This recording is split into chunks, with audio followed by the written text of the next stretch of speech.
Most people read 4 books a year, if that. And with millions and millions of published books to choose from, picking the wrong one is easy. So, to help narrow your selection, I'm going to share 21 books that have changed my mind. Before I read the book, I thought one way.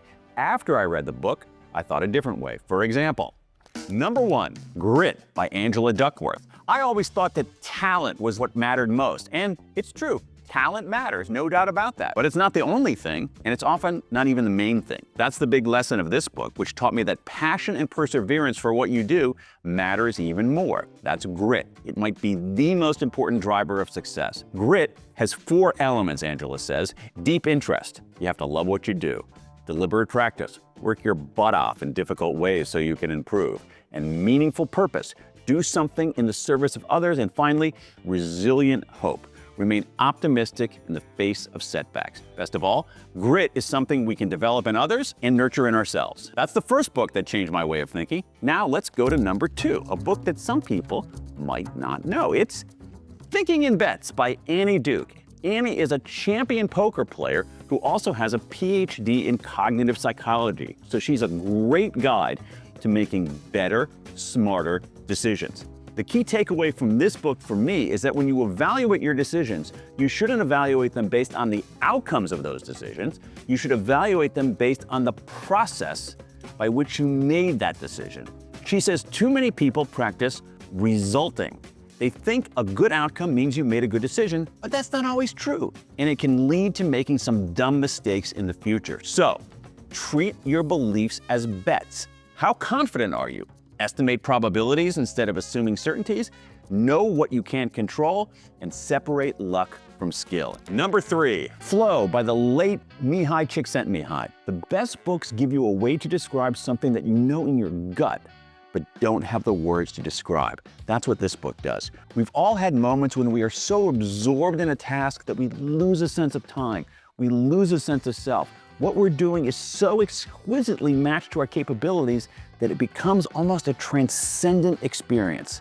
It's called flow, and it's a concept that Csikszentmihalyi introduced more than 30 years ago.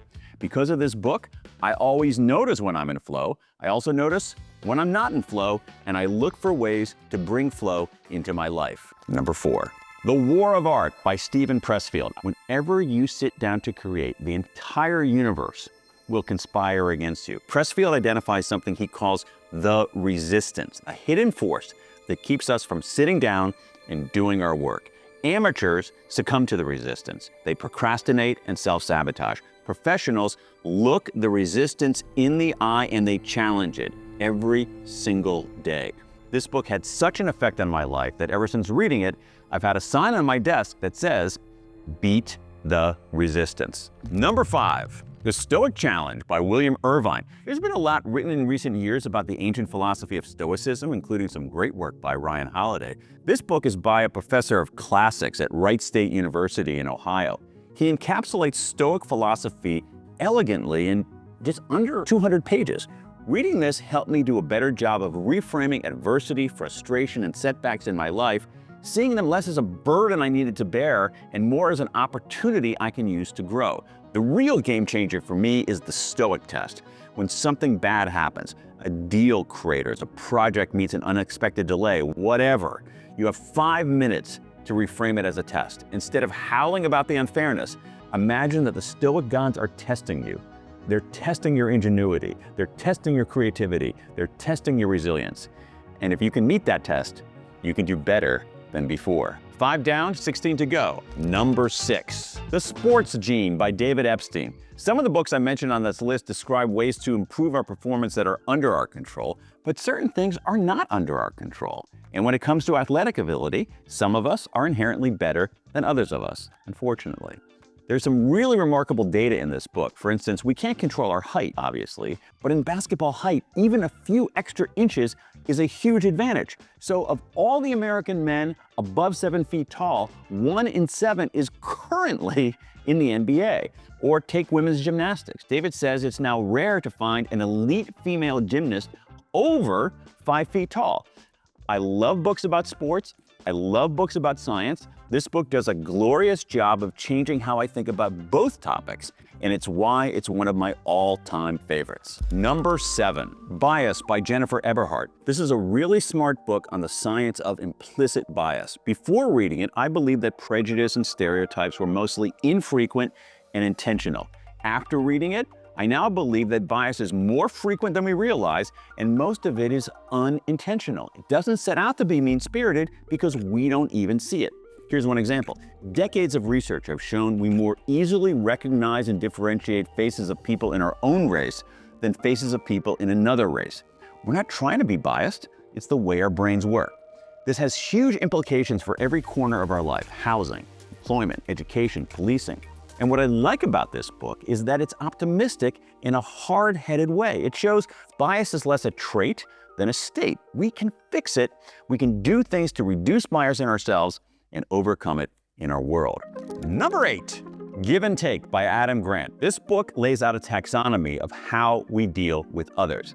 Some of us are givers. We help more than we get in return. Some of us are takers. We take more than we give to others. And most of us are matchers. We reciprocate. You help me, I help you. What this book reveals is that the least successful people are givers. That's the bad news. The good news is that the most successful people are also givers. This book will teach you how to be a giver without being a doormat, and that is one secret to success. Number 9, The Art of Gathering by Priya Parker. Have you ever gone to a meeting, a party, or a dinner that was kind of blah? This book will help. The reasons most gatherings are uninspiring and forgettable is that when we organize them, we're typically on autopilot. But this book offers a way to bring your gatherings to life by being intentional, deliberate, and the opposite of a chill host. The keys? Define a purpose for your meeting or dinner or conference, not the logistics, its very reason for being. Include the right people, which means not including some people. Establish a set of unique rules for the world you're creating. When you do things Priya's way, you can transform ordinary gatherings into extraordinary experiences that connect people in deep and meaningful ways. Number 10, Unfair by Adam Benforado. A long time ago in a galaxy far, far away, I went to law school. And after reading this book, I realized that a lot of what I learned was garbage. Benforado, who's a law professor himself, shows that much of our legal system is built on assumptions about human behavior and the human brain that just aren't true. For instance, we believe we can tell when someone is lying, but we actually have no idea. A lot of the cues we rely on, not looking you in the eye or acting jittery, have no relevance. So, a nervous person may well be telling the truth, and a calm, composed person may be lying through her teeth. And yet, juries put people in jail based on this mistake. Or, eyewitness testimony. It's generally worthless. The human brain is not a perfect video recorder. And yet, we use eyewitness testimony over and over again to determine guilt or innocence. Like a lot of books on this list, this one made me question some of the premises underneath what I believe. Number 11, Influence by Robert Cialdini. This is a true classic. It might be the book I've recommended more than any other. Cialdini is a professor, now an emeritus professor at Arizona State University, and he's considered the father of persuasion science. In this book, he lays out the 6 principles of persuasion. 6 things that can help us persuade others ethically and effectively. Reciprocity. We return favors done to us. Scarcity. When there's less of something, we value it more. Authority. We tend to follow the lead of people with power or expertise. Consistency. We do what we say we're going to do and what we've done in the past. Liking. There's a good chance we'll do something if the person who asks us is someone who's like us or whom we like. Social proof. When others don't know what to do, they look around for cues from other people about how to behave. In later editions, Cialdini added a 7th principle, but you'll have to read the book to find out that one. Number 12, Rulemakers, Rulebreakers. This book helped me understand countries, organizations, and families in an entirely new way. Some cultures are tight. They have a prescribed set of rules that are pretty rigid. People stick to those rules. It's why public clocks in Germany are always accurate, why some families insist that their kids call adults Mr. This or Mrs. That. Other cultures, they're loose. They have weaker social norms. They're more permissive, more tolerant. It's why public clocks in Brazil are often inaccurate and sometimes way off, why some families are totally cool on kids calling adults by their first name. Tight isn't better than loose. Loose isn't better than tight. They're just two different ways to organize the world, two different cultures. After I read this book, I see loose cultures and tight cultures everywhere. It's reshaped how I interpret the world and given me a new way to talk about it. Number 13, The Genetic Lottery by Kathryn Paige Harden. This book, I have to say, made me a little uncomfortable. What it shows is that genes actually matter. Genes have a big effect on the outcome of our life, and that our birth is in some ways a lottery. Now, that doesn't mean we throw up our hands and say we can do nothing, but it also doesn't mean that we should be ignoring the effect of genes on our life. So this is a very powerful and provocative book showing that if we actually care about building a better world, we have to reckon with the fact that genes have a role in our life and that there is a genetic lottery that some of us do better in and some of us do worse in. Number 14, The Righteous Mind by Jonathan Haidt. I used to believe that human beings make decisions, particularly about moral issues, by carefully weighing both sides of an argument and then settling on the position with the greater weight of the evidence. This book taught me that's nonsense. Instead, people have visceral emotional reactions to things like abortion or the death penalty, and they enlist reason to support whatever they're feeling. Our rational mind isn't a neutral judge. It's an advocate, a press secretary for what our emotional mind instinctively believes. This book also shows that there isn't a single morality among humans, but a set of several moral foundations. Some of them most of us agree with. For instance, don't harm other people. Others, there's less consensus. For instance, always deferring to elders or maintaining purity. John Haidt is now better known for his book, The Anxious Generation, but here's a prediction. This book will last with you and with the world even longer. Number 15, Uncivil Agreement by Lilliana Mason. This book will help you understand the mess of American politics. It's a great companion to The Righteous Mind.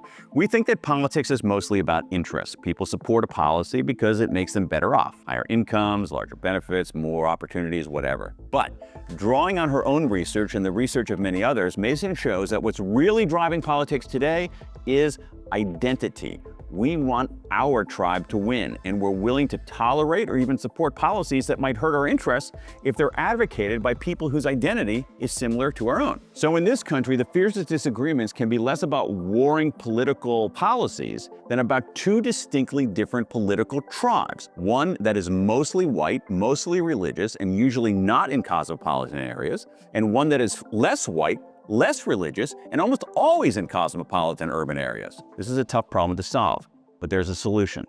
Politicians who appeal to our higher identity, our shared identity as Americans, to what we all have in common. Here's hoping. Number 16, Mindset by Carol Dweck. This one's been around for a while. You might know about it, but it's still monumentally important. Dweck says we can approach what we do with two distinct mindsets. A fixed mindset says our abilities, math, writing, social skills, whatever, are finite.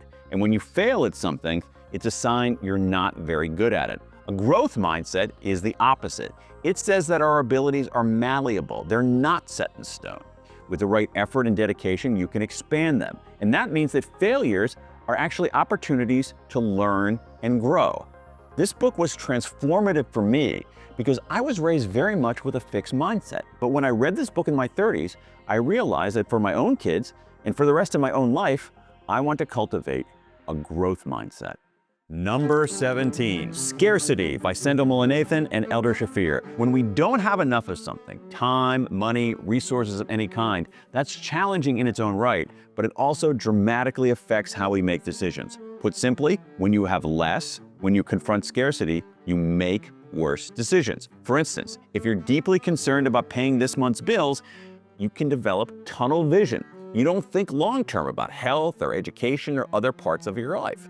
There's even evidence that people who are dieting and therefore hungry tend to be worse decision makers than people who aren't, because scarcity imposes a tax on our mental bandwidth. The key point here, when we see people who are struggling economically make impulsive or wrong-headed decisions about their lives, we mistakenly attribute the behavior to character flaws when in fact, that's how most of us would behave in that situation. This book made me much more empathetic to the lives others lead. I wish every policymaker would read it. Number 18, Bird by Bird by Annie Lamont. This book helped me become a writer, plain and simple. The story comes from a story of Annie's brother back when he was in 5th grade. He had to write a report about birds.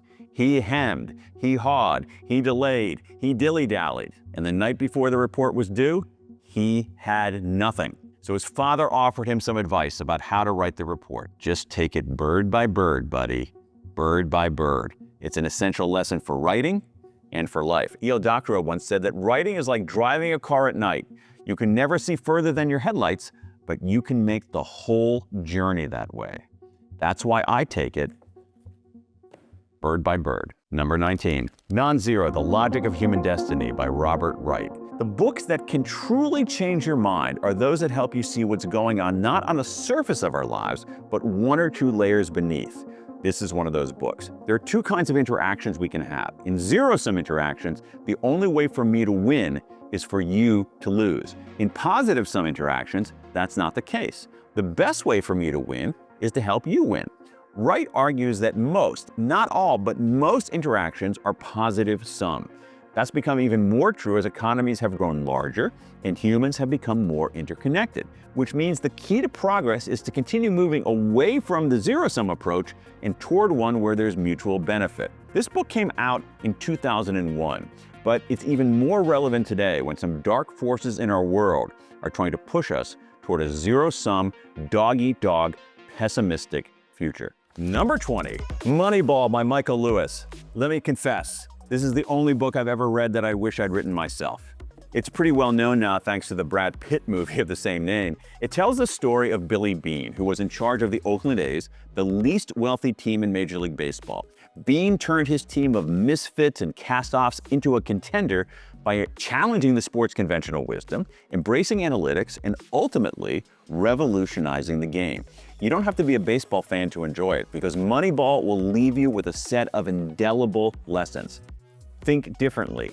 Challenge the norms of your industry or your world and ask yourself, what if everyone else is wrong? Number 21, Man's Search for Meaning by Viktor Frankl. You think you're too busy or stressed to find meaning in your life? Tell that to Viktor Frankl, who survived 3 years in 4 different Nazi concentration camps. He nearly lost his freedom, his family, everything, but he didn't lose his hope. While he was in prison, he wrote on scraps of paper a new approach to psychotherapy that doubles as a philosophy of life. Frankl says that human beings' primary drive isn't pleasure, but meaning. And even in brutal, dehumanizing conditions, we can find purpose and significance. In fact, we can use our craving for meaning to build resilience. If you're struggling, read this book. If you're not struggling, read this book. It's that powerful. These aren't the only books that will reshape your thinking, but they're a start. So, power on your e-reader, crack the spine of a paperback, or hit your local library. When we read books like these, we change our minds. And when we change our minds, we change the world.